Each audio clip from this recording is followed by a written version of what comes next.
매일 성경과 함께하는 오늘의 큐티 시간입니다.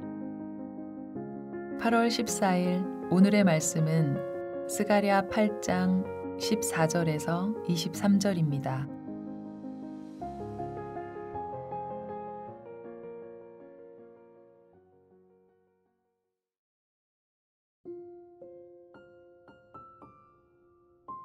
만군의 여호와가 이같이 말하노라. 너희 조상들이 나를 경노하게 하였을 때에 내가 그들에게 재앙을 내리기로 뜻하고 뉘우치지 아니하였으나 이제 내가 다시 예루살렘과 유다 족속에게 은혜를 베풀기로 뜻하였나니 너희는 두려워하지 말지니라. 너희가 행할 일은 이러하니라. 너희는 이웃과 더불어 진리를 말하며 너희 성문에서 진실하고 화평한 재판을 베풀고 마음에 서로 해하기를 도모하지 말며 거짓 맹세를 좋아하지 말라. 이 모든 일은 내가 미워하는 것이니라. 여호와의 말이니라. 만군의 여호와의 말씀이 내게 임하여 이르시되 만군의 여호와가 이같이 말하노라. 넷째 달의 금식과 다섯째 달의 금식과 일곱째 달의 금식과 열째 달의 금식이 변하여 유다 족속에게 기쁨과 즐거움과 희락의 절기들이 되리니 오직 너희는 진리와 화평을 사랑할지니라. 만군의 여호와가 이와 같이 말하노라. 다시 여러 백성과 많은 성읍의 주민이 올 것이라. 이 성읍 주민이 저 성읍에 가서 이르기를 우리가 속히 가서 만군의 여호와를 찾고 여호와께 은혜를 구하자 하면 나도 가겠노라 하겠으며 많은 백성과 강대한 나라들이 예루살렘으로 와서 만군의 여호와를 찾고 여호와께 은혜를 구하리라. 만군의 여호와가 이와 같이 말하노라. 그 날에는 말이 다른 이방 백성 10명이 유다 사람 하나의 옷자락을 잡을 것이라. 곧 잡고 말하기를 하나님이 너희와 함께 하심을 들었나니 우리가 너희와 함께 가려 하노라 하리라 하시니라.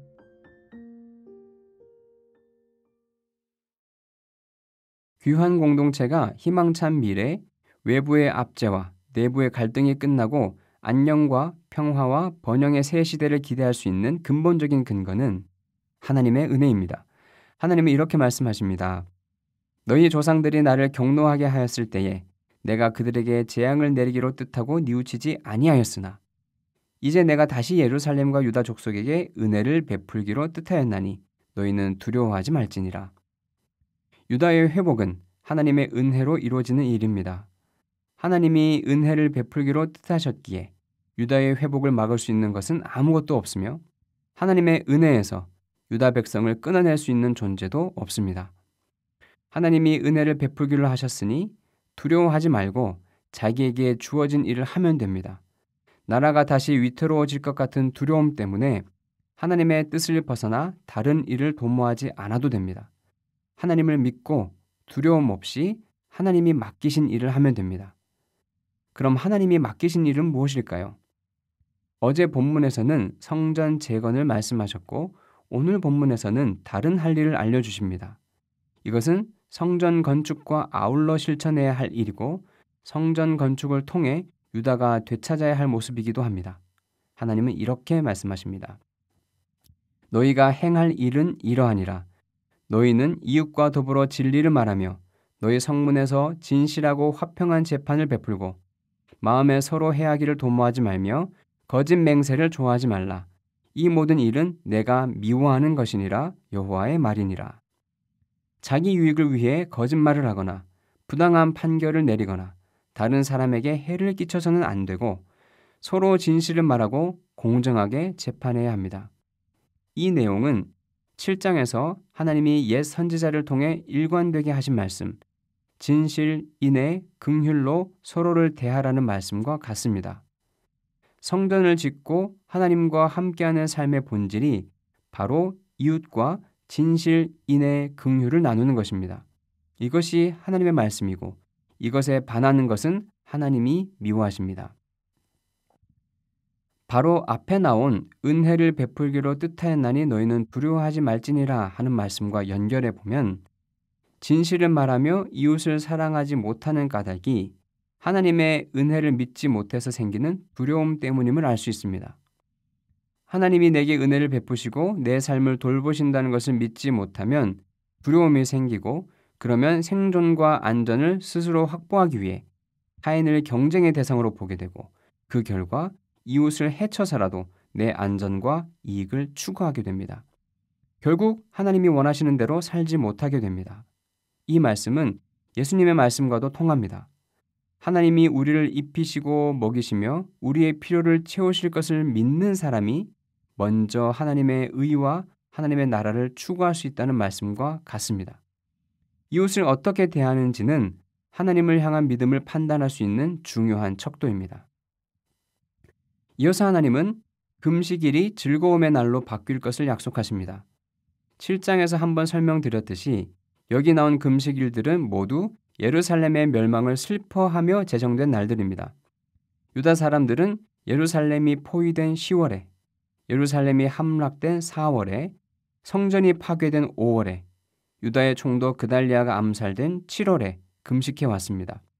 하지만 성전 재건과 함께 회복의 계절, 은혜의 계절이 시작되었기에 슬픔의 절기들이 은혜 안에서 기쁨과 즐거움과 희락의 절기들로 바뀔 것입니다.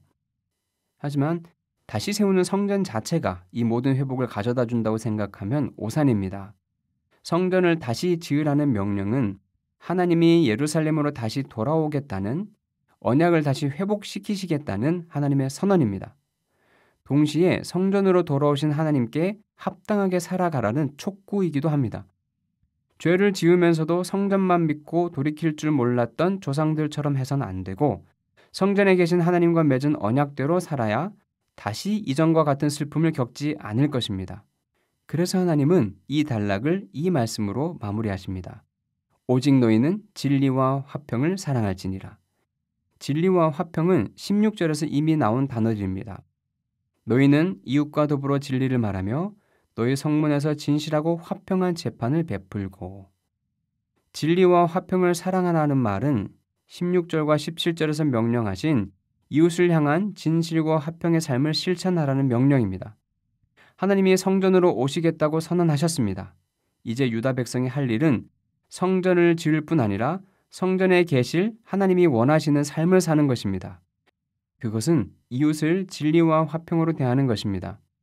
슬픔의 금식일이 기쁨의 절기로 바뀌는 일은 성전을 세우는 것만으로는 일어나지 않습니다. 진리와 화평을 사랑하며 살 때 일어납니다. 마지막으로 하나님은 앞서 13절에서 이방인의 복이 되리라 하신 약속을 좀 더 자세히 조금 다른 방식으로 말씀하십니다. 여러 백성과 많은 성읍의 주민이, 많은 백성과 강대한 나라들이 하나님의 은혜를 구하며 예루살렘으로 나올 것입니다. 이방 백성 10명이 유다 사람 하나의 옷자락을 잡고 하나님이 너희와 함께 하심을 들었나니 우리가 너희와 함께 가려 하노라 하고 말할 것입니다. 회복된 이스라엘, 진리와 화평을 사랑하는 새로운 이스라엘을 통해 온 열방이 하나님께로 나올 것입니다. 은혜로 우리에게 돌아오신 하나님을 위해 성전을 짓는 마음으로 하나님의 말씀대로 진리와 화평의 공동체를 이룰 때 교회가 열방의 복이 될 것입니다. 하나님을 모시고 서로 사랑하는 교회를 보고 열방이 주님의 은혜를 향해 나올 것입니다. 교회는 종교적인 의식만 거행하는 조직이 아니라 하나님을 모신 새로운 사회를 구현하는 공동체입니다. 하나님을 떠난 사람은 도저히 이룰 수 없는 사회, 하나님의 은혜를 믿고 두려워하지 않는 사람들만이 할 수 있는 서로 살아가는 공동체를 보여줄 때 세상이 하나님을 알고 하나님께로 나올 것입니다. 너희가 서로 사랑하면 이로써 모든 사람이 너희가 내 제자인 줄 알리라 하신 예수님의 말씀대로 될 것입니다. 기도하겠습니다. 성전을 지으라는 명령이 예루살렘으로 돌아오셔서 그들 가운데 거하시겠다는 하나님의 은혜인 동시에 하나님과 함께 사는 백성답게 살라는 요구임을 배웠습니다.